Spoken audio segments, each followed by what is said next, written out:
तुम पे तो दया करनी नहीं है। चिल्लाए थे मुझ पे जय श्री कृष्ण बोलने पर, निकालो इसको। भगवान खूब प्रयास करें, वो नहीं निकले तो हरपाल जी ने उंगली पकड़ी, बोले इसको काट देता हूं मैं, तुम्हारे पास उंगली रहने का कोई काम नहीं है, तुम उंगली से करते ही क्या हो। और महाराज जैसे ही उंगली पकड़ करके काटने का मन किया, वो काटने ही वाले थे, इतने में ही द्वारिकाधीश भगवान शंख चक्र गदा पद्म धारण करके प्रकट हो गए सामने। रुक्मणी जी महालक्ष्मी के रूप में प्रकट हो गई और दोनों ने अपने अंक में हरपाल को भर लिया। हरपाल जी समझ नहीं पा रहे ये क्या हुआ, दूर हटे, बोले नाथ हम साक्षात द्वारिकाधीश, ये साक्षात रुक्मणी तुम्हारी भक्ति से प्रसन्न होकर तुमको दर्शन देने आए।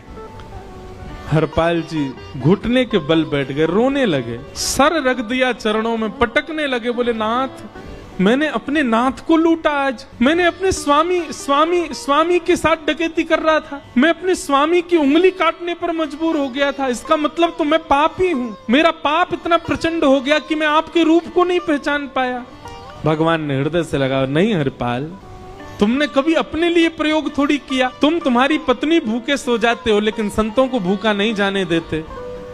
ठीक है, उसके लिए भले ही तुमने वह गलत मार्ग अपनाया जो नहीं अपनाना चाहिए था, परंतु उसमें उद्देश्य कोई और तो नहीं था, मेरे जनों की सेवा ही तो थी, मेरे वैष्णवों की सेवा।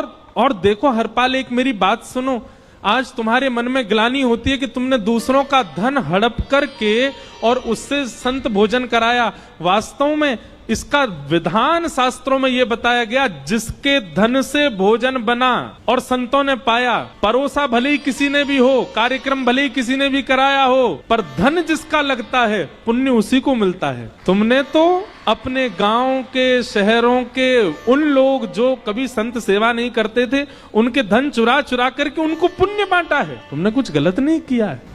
हाँ, अपने प्रयोग में यदि लेते तो पाप हो जाता, लेकिन तुमने तो एक रत्ती भी अपने प्रयोग में नहीं ली, सब संतों में लगा दी और जितने लोगों का धन चुराया उन सबको पुण्य प्रदान कर दिया। हम तुमसे बड़े प्रसन्न हैं। हरपाल जी चरणों से लिपट के बोले, नाथ आप बड़े कृपालु, बड़े दयालु। भगवान बोले, अब हमने दर्शन दे दिया, अब हम जाएं। और सुनो, ये सारा धन हमने दिया है, 10 साल का नहीं होगा इससे। तो बोले, जब तक तुम जीवित रहोगे तब तक की सेवा बनेगी, इससे संत सेवा चलती रहेगी। ये सारा धन आभूषण हम लेकर के इसीलिए आए थे ताकि तुमको अब कभी किसी से मांगना ना पड़े, किसी से हड़पना ना पड़े। भगवान जाने लगे तो हरपाल जी चरणों में गिर गए, बोले नाथ आज मैं आपके दर्शन कर पाया, मैं संत सेवा कर पाया, इसमें सबसे बड़ा योगदान मेरी पत्नी का है। उसने नियम नहीं बनाया होता तो शायद मैं कभी ऐसा नहीं करता। आप उसको दर्शन दिए बिना जाएंगे, मैं उसको क्या बताऊंगा।